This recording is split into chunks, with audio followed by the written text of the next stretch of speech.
nous allons lire quelques passages de l'Écriture. Donc, le premier, c'est dans 1 Roi, chapitre 19. Donc, voilà. All right. Donc, 1 Roi, chapitre 19. Nous allons voir. Donc, nous allons commencer au verset 19. Donc, 1 Roi, chapitre 19, le verset 19. Donc, j'essaye d'ouvrir ma Bible ici. Donc, on va voir ça. All right. 1 Roi, chapitre 19. On lit le verset, le verset 19. On commence à partir du verset 19. Le texte dit, Élie partit de là et il trouva Élisée, fils de Shaphat, qui labourait. Il avait devant lui 12 paires de bœufs. Il était avec la 12e. Élie s'approcha de lui et il jeta sur lui son manteau. Élisée, quittant ses bœufs, courut après Élie et lui dit, « Laisse-moi embrasser mon père et ma mère et je te suivrai. » Élie lui répondit, « Va et reviens, car pense à ce que je t'ai fait. » Après s'être éloigné d'Élie, il revint prendre une paire de bœufs qu'il offrit en sacrifice. Avec l'attelage des bœufs, il fit cuire leur chair et la donna à manger au peuple. Puis il se leva et suivit Élie, et il fut à son service. Maintenant, nous allons lire 2 Rois, chapitre 2, les versets 1er jusqu'à 13. Donc, 2 Rois, chapitre 2, les versets 1er jusqu'à 13. L'Éternel fit monter Élie au ciel. Lorsque l'Éternel fit monter Élie au ciel dans un tourbillon, et Élie partait de Gilgal avec Élisée. Élie dit à Élisée, « Reste ici, je te prie, car l'Éternel m'envoie à Béthel. » Élisée répondit, « L'Éternel est vivant et mon âme est vivante, je ne te quitterai pas. » Ils descendirent à Béthel. Les fils des prophètes qui étaient à Béthel sortirent vers Élisée et lui dirent, « Sais-tu que l'Éternel enlève aujourd'hui ton maître au-dessus de ta tête ?» Il répondit, « Je le sais, taisez-vous. » Élie dit à Élisée, « Reste ici, je te prie, car l'Éternel m'envoie à Jéricho. » Il répondit, « L'Éternel est vivant et mon âme est vivante, je ne te quitterai point. » Et ils arrivèrent à Jéricho. Les fils des prophètes qui étaient à Jéricho s'approchèrent d'Élisée et lui dirent, « Sais-tu que l'Éternel enlève aujourd'hui ton maître au-dessus de ta tête ?» Il répondit, « Je le sais, taisez-vous. » Élie lui dit, « Reste ici, car l'Éternel m'envoie au Jourdain. » Il répondit, « L'Éternel est vivant et ton âme est vivante, je ne te quitterai point. » Ils poursuivirent tous deux leur chemin. 50 hommes d'entre les fils des prophètes arrivèrent et s'arrêtèrent à distance, vis-à-vis, et eux deux s'arrêtèrent au bord du Jourdain. Alors, Élie prit son manteau, le roula et en frappa les eaux qui se partagèrent çà et là. Et ils passèrent tous deux à sec. Lorsqu'ils eurent passé, Élie dit à Élisée, « Demande ce que tu veux que je fasse pour toi, et avant que je sois enlevé d'avec toi. » Élisée répondit, « Qu'il y ait sur moi, je te prie, une double portion de ton esprit. Qu'il y ait sur moi, je te prie, une double portion de ton esprit. » Élie dit, « Tu demandes une chose difficile, mais si tu me vois pendant que je serai enlevé d'avec toi, cela t'arrivera ainsi. Sinon, cela n'arrivera pas. » Comme il continuait à marcher en parlant, voici un char de feu et des chevaux de feu les séparèrent l'un de l'autre. Élie monta au ciel dans un tourbillon. Élisée regardait et criait, « Mon père, char d'Israël et de sa cavalerie. » Et il ne le vit plus. Saisissant alors ses vêtements, il les déchira, saisissant ses vêtements, il les déchira en 2 morceaux. Il releva le manteau qu'Élie avait laissé tomber, puis il retourna et s'arrêta au bord du Jourdain. Il prit le manteau qu'Élie avait laissé tomber, il en frappa les eaux du Jourdain et dit: où est l'Éternel, le Dieu d'Élie? Lui aussi, il frappa les eaux qui se partagèrent çà et là. Et Élisée passa. Élisée passa. Et les fils des prophètes qui étaient à Jéricho, vis-à-vis, l'ayant vu dire: l'esprit d'Élie repose sur Élisée, ils allèrent à sa rencontre et se prosternèrent devant lui contre terre. Alléluia. Disons gloire. Donc voilà, ce matin, je voudrais vous parler d'une onction. Je voudrais vous parler d'une onction avec différentiel, n'est-ce pas? Ça fait longtemps que nous parlons de l'onction de Dieu. Nous parlons de la différence qui existe entre une onction personnelle et une onction générationnelle. Et ici, nous allons voir la manifestation d'une onction générationnelle que j'appelle ici une onction avec différentiel. Une onction avec différentiel central. Donc, on se met rapidement dans le contexte. Au commencement du texte, nous voyons un homme qui s'appelle Élisée. Give me the time.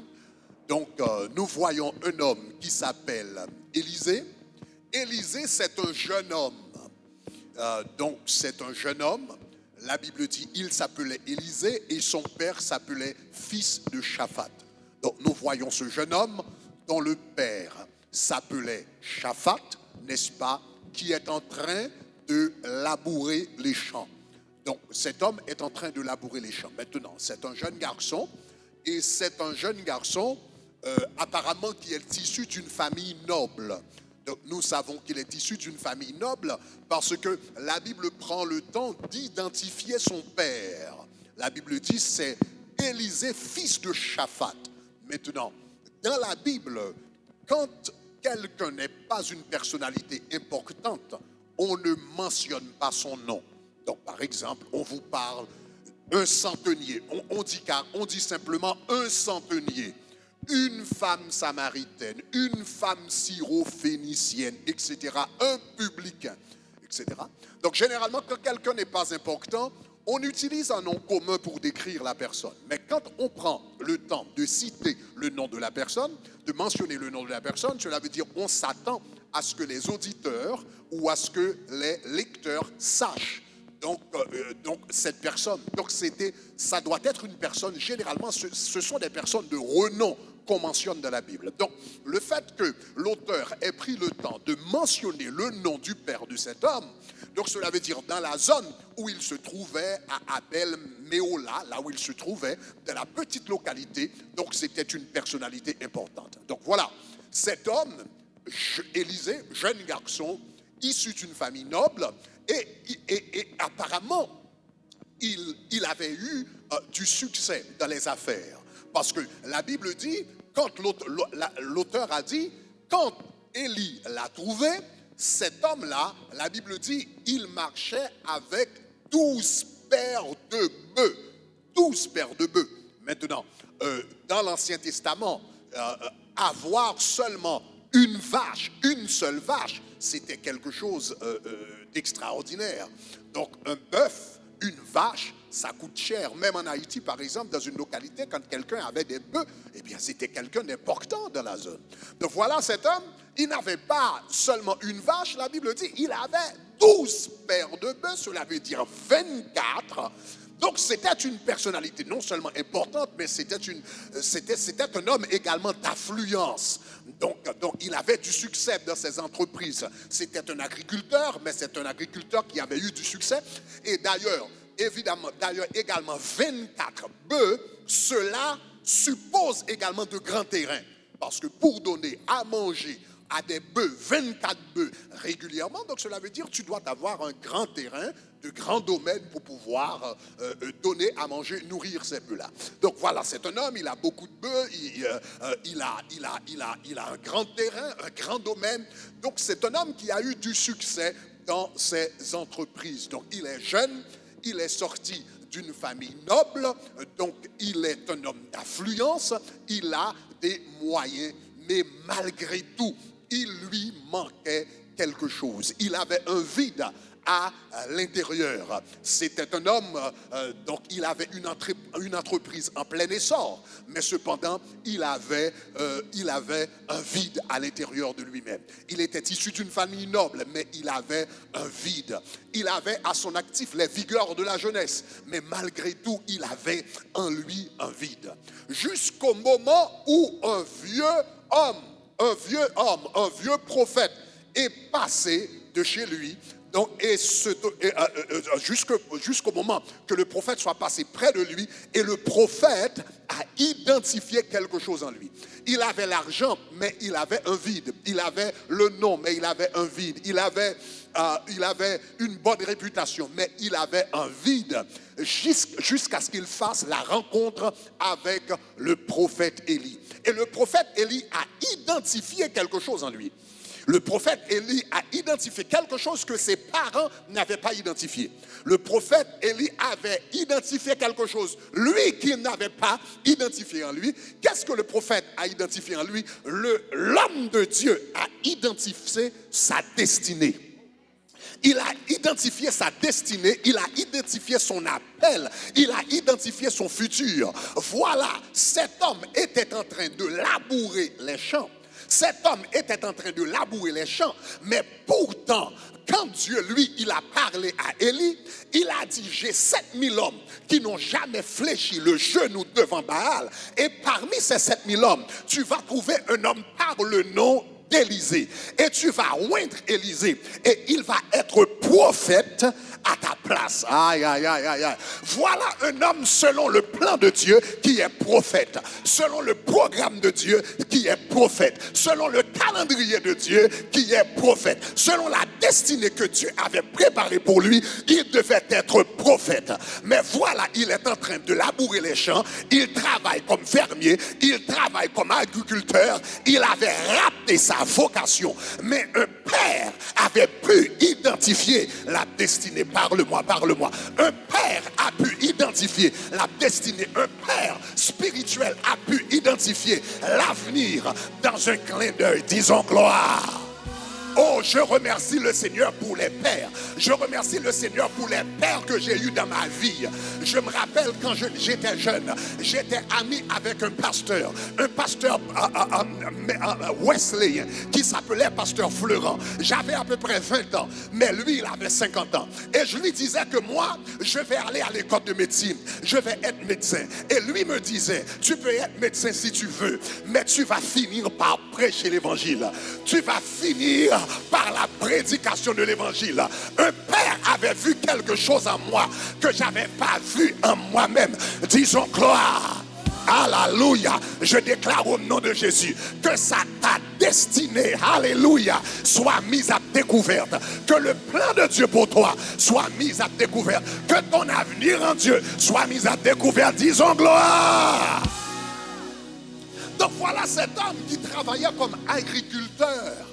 Mais sa destinée, c'était d'être prophète. Et puis le jour où il a rencontré avec Élie, Élie n'a même pas parlé. Élie a enlevé son manteau et l'a jeté sur lui. Ah là là, il faut avoir l'intelligence spirituelle pour comprendre les choses. Les personnes qui ont de la sagesse ne parlent pas beaucoup. Ils ne parlent pas beaucoup. Elles ne parlent pas beaucoup et parfois elles ne parlent pas du tout. Mais si tu as de l'intelligence spirituelle, avec un simple mot, avec les seuls gestes, avec les seuls regards, tu vas pouvoir comprendre. Donc lui, avec un seul geste, il a pu comprendre que c'était un appel. Dis-moi, il a pu comprendre que c'était un appel. Du moment qu'il a jeté son manteau sur lui, il a pu comprendre que c'était un appel. La Bible dit, au même instant, la Bible dit, il courut après Élie. Et il a dit à Élie, laisse-moi embrasser ma famille. Et il a embrassé son père, il a embrassé sa mère. Et la Bible dit, non seulement il a embrassé son père, il a embrassé sa mère. Et puis la Bible dit, il est revenu, il a pris les bœufs qu'il avait, une paire de bœufs qu'il avait, et il a pris l'attelage des bœufs. En d'autres termes, il a pris tous les actifs de son entreprise. Tous les actifs de son entreprise. La Bible dit, alléluia, il a fait un sacrifice. Il a donné à manger à tout le village. Et la Bible dit, il a tout laissé. Il a donné les actifs de l'entreprise. Et la Bible dit, il est allé après Élie pour le servir. Il faut, comme tu as un appel sur ta vie, il faut consentir des sacrifices. Comme tu as un appel sur ta vie, dis-moi, il faut consentir la perte. Il faut consentir les injures. Parfois, tu vas faire des choses qui semblent bizarres aux yeux des gens. Mais tu dois comprendre que l'appel a un sacrifice. Pour répondre à l'appel de Dieu comme prophète, il a dû sacrifier l'entreprise qu'il avait. Il a dû laisser donner les terrains. Il a dû donner les bœufs. Il a dû donner les attelages qu'il avait. Il a dû tout donner pour suivre l'appel. Disons gloire. Donc cet homme a tout laissé. Élisée a tout laissé. Il a tout donné, excepté ses vêtements. Donc il est parti, comme on dit en anglais, with the clothes on his back, avec les vêtements sur son dos. Il est resté avec les vêtements sur son dos. Il a tout donné et il est parti au service d'Élie. Au service d'Élie, la Bible nous dit. Maintenant, ça c'est le commencement de son ministère. Maintenant, nous avançons un peu plus tard. Quelques années plus tard. Maintenant, Élie se trouve à la fin de son ministère. Élisée a servi Élie pendant des années. Et maintenant, ils sont à Gilgal. Et Élie, le ministère d'Élie tire à sa fin. Le ministère d'Élie tire à sa fin. Et Dieu lui a dit, ton jour est arrivé, ton heure est arrivée. Donc aujourd'hui, je vais t'enlever. Donc il était à Gilgal. Et la Bible dit, Élie et Élisée étaient tous deux à Gilgal. Et pendant qu'il était à Gilgal, il a dit à Élisée, Élisée, reste ici, je te prie, car l'Éternel m'envoie à Béthel. Reste ici, je te prie. Oh, car l'Éternel m'envoie à Béthel. Il a dit non. Il a dit, l'Éternel est vivant et ton âme est vivante. Je ne te quitterai point. L'Éternel est vivant et ton âme est vivante. Je te quitterai point. Cela s'appelle la loyauté. Parle-moi. Cela s'appelle la loyauté. Cela s'appelle la loyauté. L'Éternel est vivant et ton âme est vivante. Je te quitterai point. Et la Bible dit, les deux, donc ils ont commencé à marcher et ils sont allés à Béthel. Quand ils sont allés à Béthel, maintenant en ce temps-là, il y avait plusieurs villes qui avaient des écoles de prophètes. Il y avait des écoles de prophètes et dans ces écoles de prophètes, il y avait les fils des prophètes. En d'autres termes, quand les hommes de Dieu formaient de nouveaux prophètes, Élie avait plusieurs écoles de prophètes. Il en avait une à Gilgal, une autre à Béthel, une autre à Jéricho. Et dans ces écoles, il formait des prophètes pour l'avenir de la nation. Et ces prophètes, on les appelait des fils. Donc voilà, la Bible dit les fils des prophètes. Donc il avait plusieurs écoles. Donc il était à Gilgal. Donc il a reçu le message de la part de Dieu qu'il va être enlevé ce jour-là. Et Dieu lui a dit, maintenant tu vas dire un au revoir à tous tes fils, tu vas dire un au revoir à tes disciples. Donc il a déjà dit au revoir aux fils des prophètes qui étaient à Gilgal. Maintenant l'Éternel donc lui dit d'aller à Béthel. Donc il dit, reste ici, l'Éternel m'envoie à Béthel. Élisée dit, l'Éternel est vivant et ton âme est vivante, je ne te quitterai point. Donc ils sont partis, voilà, et ils sont partis ensemble et ils sont arrivés à Béthel. Quand ils sont arrivés à Béthel, les fils des prophètes avaient déjà reçu la révélation de la part de Dieu. Et les fils des prophètes ont dit à Élisée, sais-tu que l'Éternel enlève ton maître au-dessus de ta tête aujourd'hui? Il a dit, oui, je le sais, taisez-vous. Oui, je le sais, taisez-vous. Et donc Élie donc a prié pour les prophètes, il les a salués, il a prononcé ses dernières paroles. Maintenant, le prophète s'apprête à partir. Le prophète dit, reste ici, l'Éternel m'envoie à Jéricho maintenant. L'Éternel m'envoie à Jéricho. Et Élisée dit, l'Éternel est vivant et ton âme est vivante, je ne te quitterai pas. Élisée a dit, je vais partir après toi. Et les autres prophètes disent, on dit, ah mais nous également, nous n'allons pas rater cette bénédiction, nous n'allons pas rater cette grâce. Il faut que nous suivions également le prophète. Donc nous allons aller après le prophète. Donc voilà, donc Élie est parti. Après Élie, il y a Élisée, et après, avec Élisée, il y a les fils des prophètes. Les fils des prophètes de Bethel sont partis avec Élie et avec Élisée. Est-ce que ça va? Les fils des prophètes de Bethel sont partis avec Élie et avec Élisée. Parce que tu sais quoi? À Bethel, tu as des amis. À Bethel, tu as des adeptes. À Bethel, tu as des adeptes. À Bethel, tu as des amis. À Bethel, tu as des followers. Tu as des suiveurs. Tu as des abonnés.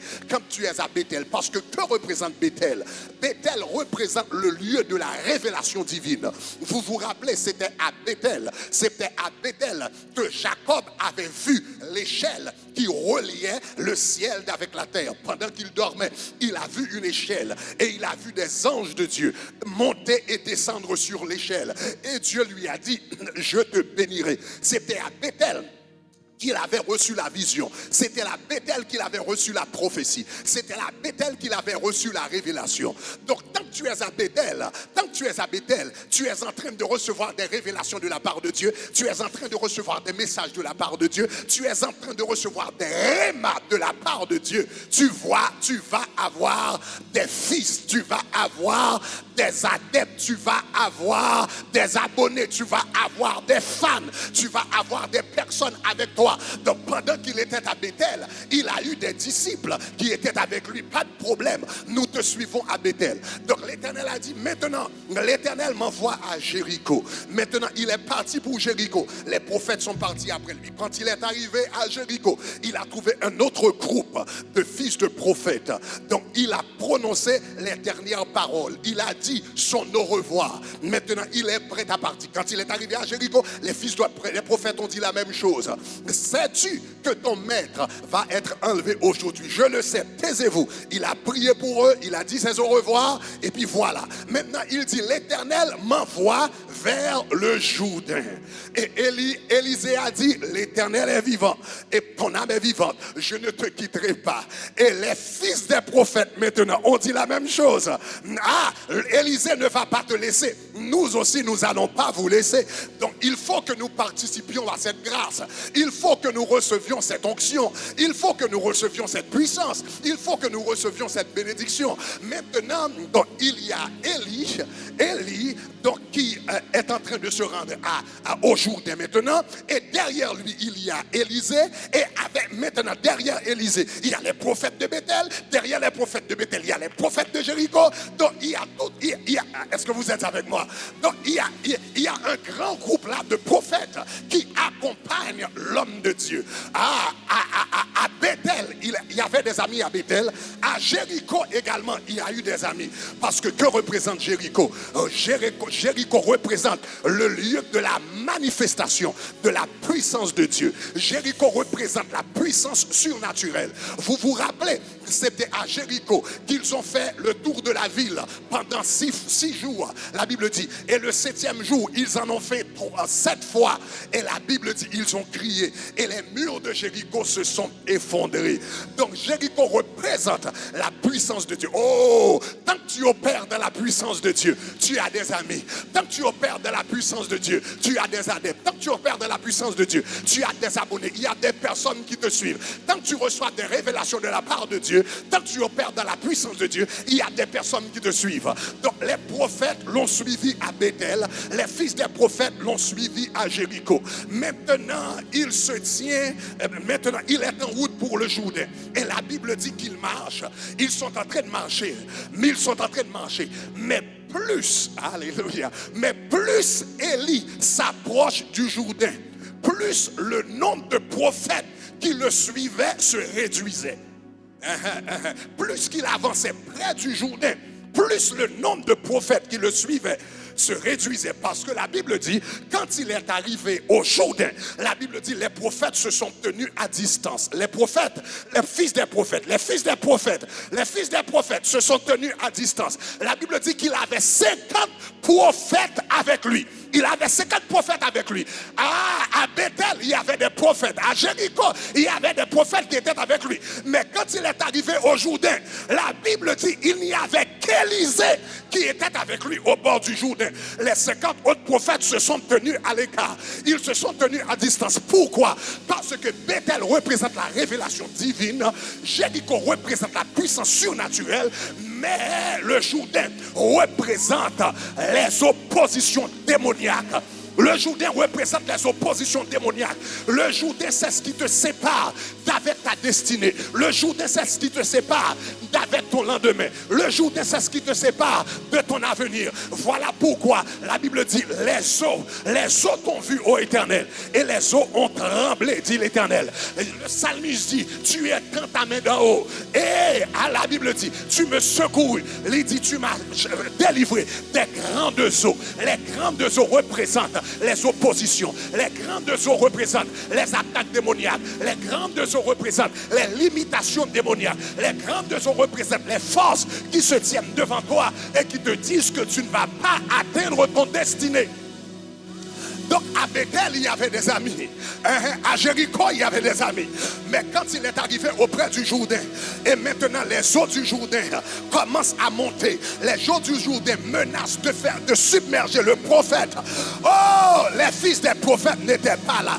Les amis n'étaient pas là. Les adeptes n'étaient pas là. Les personnes qui disaient Alléluia, gloire à Dieu n'étaient pas là. Mais il y avait un Élisée parmi les 50. Mais mon Dieu, au moins il aurait pu avoir 10%, il aurait pu avoir 5 prophètes, au moins il aurait pu avoir 20%, il aurait pu avoir 10 prophètes, mais il n'y avait pas 20%, il n'y avait pas 10%, il n'y avait qu'Élisée.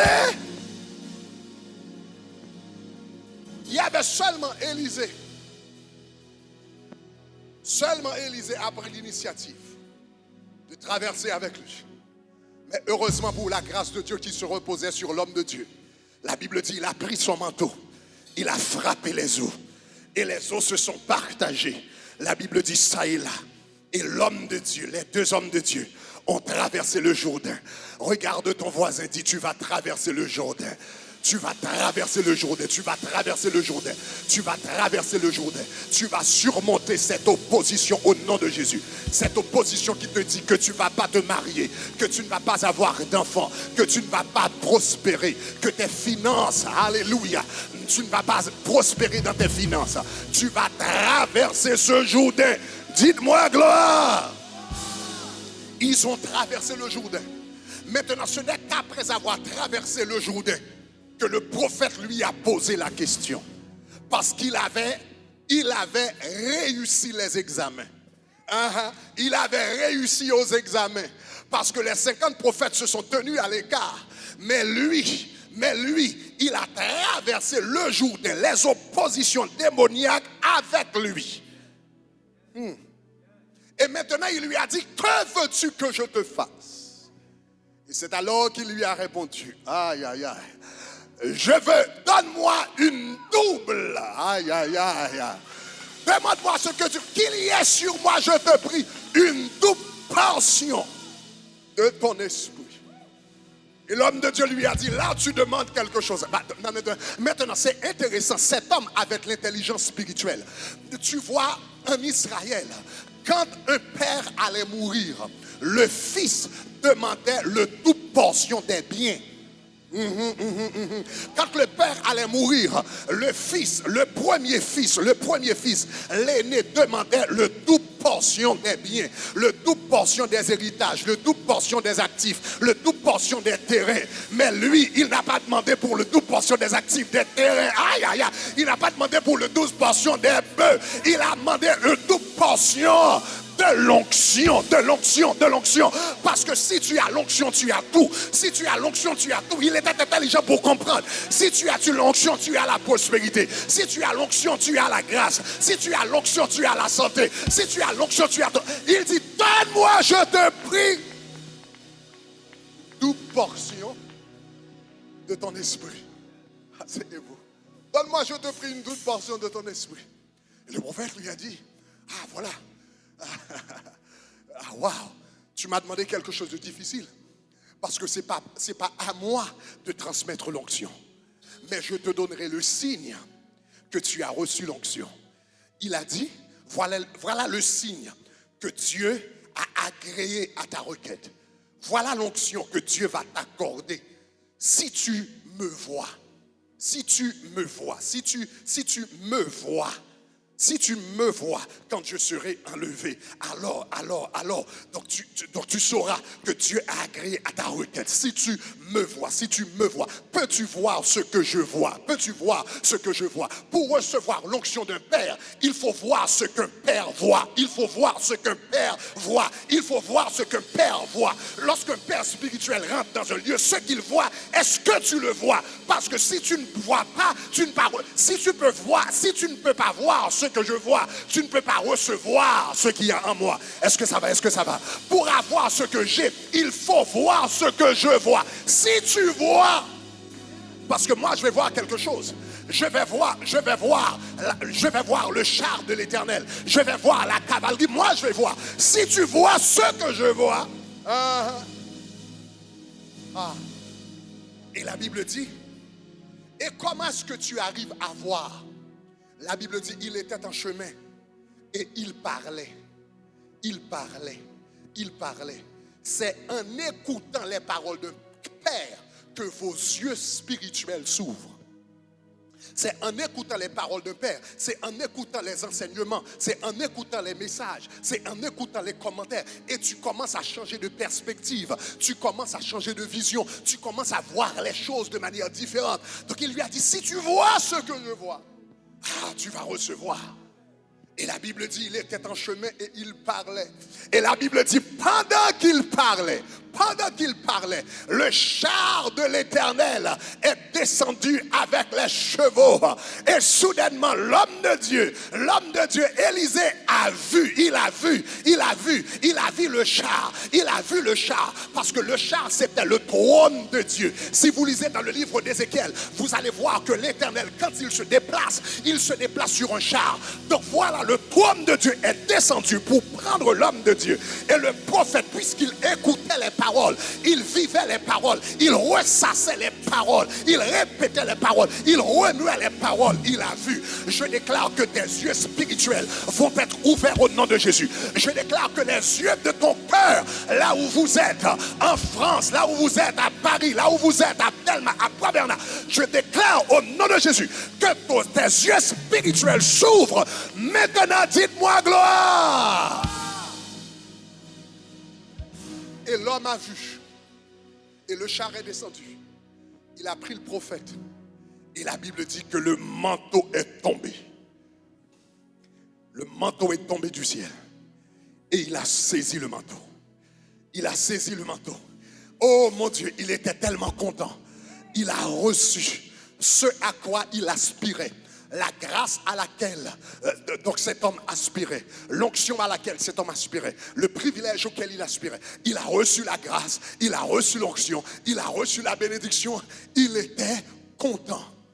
Mais soudainement, il s'est rendu compte de quelque chose qui a créé un peu de panique chez lui.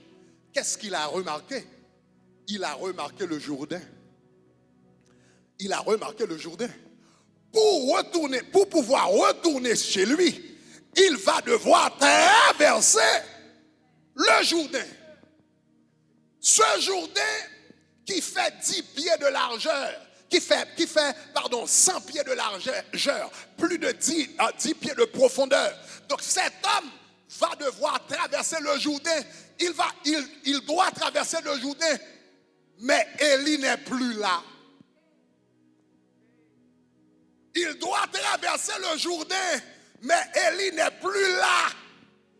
Donc, qu'est-ce qu'il va faire? Donc, il est en train de marcher vers le Jourdain. Il emprunte le chemin du Jourdain.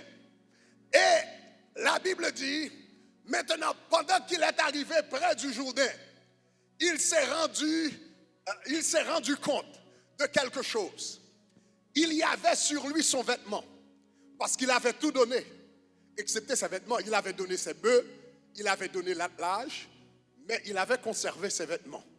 Donc, il avait sur lui ses vêtements. Pourquoi les vêtements sont importants? Parce que dans la Bible, les vêtements, le vêtement représente l'onction. L'onction. La Bible dit, et Gédéon était revêtu de la puissance du Saint-Esprit. Et Jésus, sorti du désert, la Bible dit, revêtu de la puissance du Saint-Esprit. L'onction est un vêtement que porte ton esprit. Est-ce que ça va? Est-ce que ça va? L'onction est un vêtement que porte ton esprit. Voilà pourquoi il dit, il est revêtu de la puissance du Saint-Esprit. C'est un vêtement qui va non sur ton corps physique, mais qui va sur ton esprit. Donc le vêtement spirituel, le vêtement physique qu'il portait, c'était un symbole du vêtement spirituel qu'il portait. En d'autres termes, les vêtements qu'il portait, c'était un symbole de son onction. Élisée, c'était un homme de prière.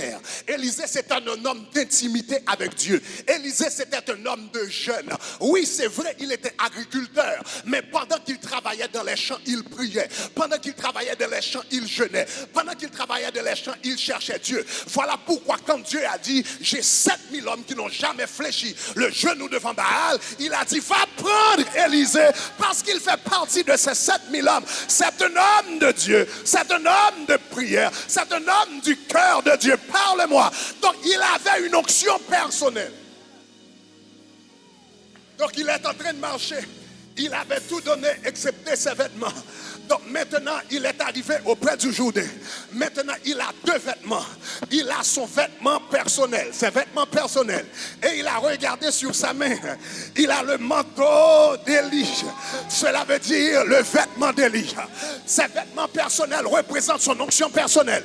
Le manteau d'Élie représente l'onction générationnelle. Et maintenant il doit faire un choix. Il doit faire un choix. Il doit faire un choix. Il doit dire quelle onction, quel vêtement vais-je utiliser pour frapper le Jourdain. Mais il a dit, il a fait de l'intelligence spirituelle. Il a dit une onction personnelle. Hey, ça prend des années pour travailler. Une onction personnelle, ça grandit à travers des découvertes. Une onction personnelle, ça grandit à travers des erreurs. Une onction personnelle, ça grandit à travers des essais. Mais j'ai un Jourdain devant moi. Il y a des eaux qui débordent devant moi. J'ai pas le temps de faire des découvertes. J'ai pas le temps de faire des erreurs. J'ai pas le temps d'essayer des choses. La Bible dit, il déchira ses vêtements.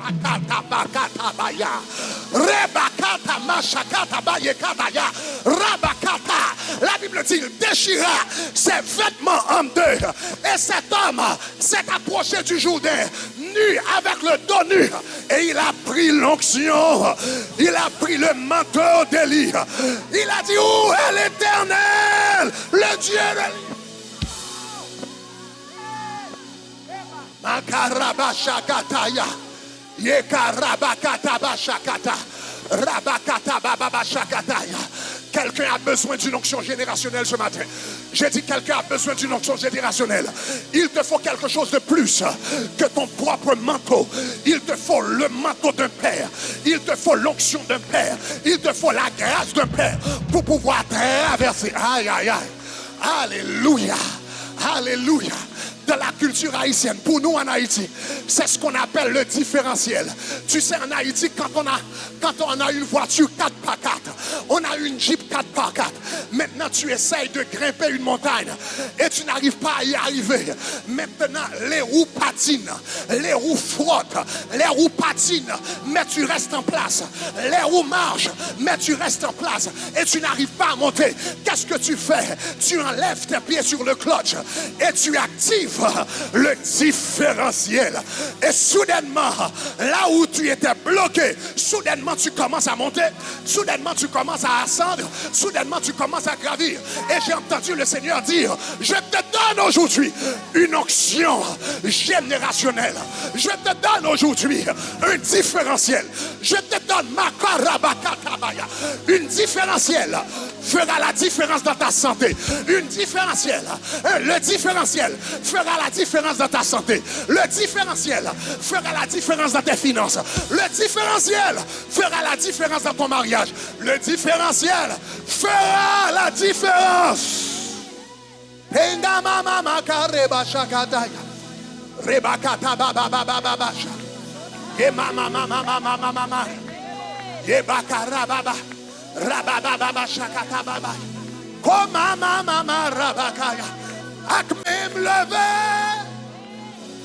dois répondre à l'appel qui repose sur ta vie. Tu dois répondre à l'appel.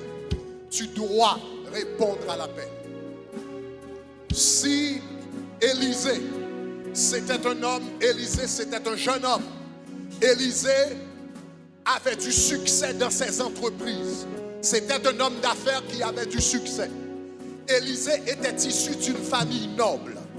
Mais si Élisée n'avait pas répondu à l'appel, on n'aurait pas entendu parler de lui aujourd'hui. Il aurait mené une vie d'homme d'affaires. Mais tout à travers les générations, il y a eu des hommes d'affaires qui ont du succès. Il aurait vécu une vie insignifiante. Oui, il aurait vécu avec de l'argent, avec des bœufs. Ces bœufs allaient continuer à se multiplier. Mais on n'aurait pas entendu parler de lui plus de 3000 ans plus tard. Il n'aurait pas marqué l'histoire. Il avait marqué l'histoire parce qu'il avait répondu à l'appel. Il s'est soumis à un père. Il a servi un père jusqu'à ce qu'il ait reçu l'onction qui lui a permis de marquer l'histoire, qui lui a permis de faire une différence. Nous allons chanter une dernière fois. Prends, ô Jésus, prends ma vie. Elle est toute à toi. Et dans ta grâce infinie, du mal garde-moi. Je vais faire 2 appels. Le premier appel, c'est de donner ta vie à Jésus. Si tu n'as pas encore donné ta vie à Jésus, tout commence avec ça. Tu dois donner ta vie à Jésus. Si tu ne l'as pas encore fait, maintenant tu peux le faire ce matin. Donc vous qui êtes en train de m'écouter en Haïti, vous pouvez répondre à l'appel du salut en nous envoyant un texto au 49 06 23 23. 49 06 23 23. Ou bien vous pouvez aller au bas de la page YouTube. Donc vous pouvez cliquer sur le premier lien et remplir le formulaire et donner ta vie à Jésus. Mais je vais faire un deuxième appel. Le deuxième appel, c'est pour quelqu'un qui veut dire, Seigneur, je veux répondre à mon appel. Je veux répondre à mon appel. Je veux répondre à mon appel. L'appel. Je veux répondre à l'appel de te servir. Je veux répondre à l'appel de te servir avec tous les sacrifices que cela demande. Avec tous les sacrifices que cela demande. Je veux répondre à l'appel pour te servir. Je veux répondre à l'appel pour servir un père. Élisée a servi Élie. Je veux répondre à l'appel pour servir un père. Je veux répondre à l'appel pour marcher dans ma destinée. Je veux répondre à l'appel pour fonctionner avec un différentiel céleste au nom de Jésus. Donc là où vous êtes, tu as un appel sur ta vie. Et ce matin, tu veux dire, Seigneur, je dis oui à ton appel sur ma vie. Je dis oui à ton appel. Je ne sais pas exactement qu'est-ce que cela veut dire. Quels sont les détails. Mais je sais que tu as un appel pour moi. Je ne vais pas vivre une vie insignifiante. Je ne vais pas vivre une vie qui a été vécue rien que pour moi-même. Je veux une vie qui fasse un impact sur la vie des autres. De la même manière qu'Élisée a fait un impact. Et aujourd'hui, on parle de lui parce qu'il avait marqué l'histoire. Je veux répondre à mon appel. Là où vous êtes dans cette salle, là où vous êtes à Bois-Vernat, là où vous êtes en France, vous voulez répondre à l'appel de Dieu et dire oui Seigneur, je dis oui à ton appel. Là où vous êtes à Bois-Vernat, avancez par devant. Là où vous êtes dans cette salle, si Dieu vous a parlé, vous pouvez venir également. Alléluia. Salut, merci d'avoir regardé cette vidéo. Si elle a été une bénédiction pour vous, cliquez sur le bouton rouge pour vous abonner. Cliquez maintenant. Bye bye.